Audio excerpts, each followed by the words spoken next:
back to the channel. This is Mehjabeen. Today I am going to narrate the summary of William Shakespeare's Sonnet 65. This is a linked sonnet with Sonnet 64. Watch out for my line-by-line explanation and summary of Shakespeare's Sonnet 64 in one of my forthcoming videos. In Sonnet 65, the poet Shakespeare makes a reference to the fair youth and talks about the negative impressions that time is going to cast on him. The writings of the narrator are perhaps going to be the only hope for the fair young male friend of the poet. The poet says that he is going to make his friend survive in his compositions. Sonnet 65 begins with the observation that the mortality of man is a sad truth.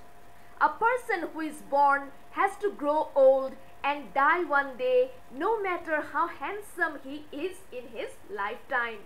The mortality of man is so powerful and ruthless that nothing can fight it. The hard brass metal, rocks and stones, the earth itself, and even the limitless sea are no match for human mortality and the devastating impact of time. Beauty is something delicate.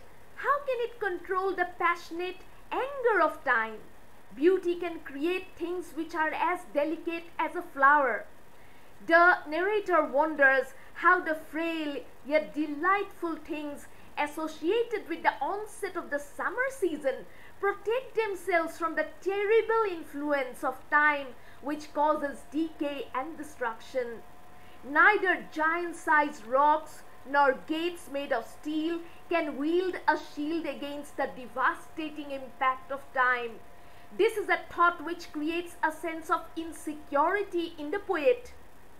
The beauty of man is the best jewel gifted to him by time, yet it's a jewel that time does not allow man to enjoy forever. Time chases it eventually and takes it back. Nobody has the power to hold the quick foot of time. Time can create a wreckage where it had created youth and beauty once. Time can bring about total destruction. Is there anybody who has the power to control the vicious impact of time? In the concluding couplet of this sonnet, the poet answers the questions that he had raised in the previous lines. He says that only his black ink has some hope of keeping alive the memories of his friend through his expressions of love.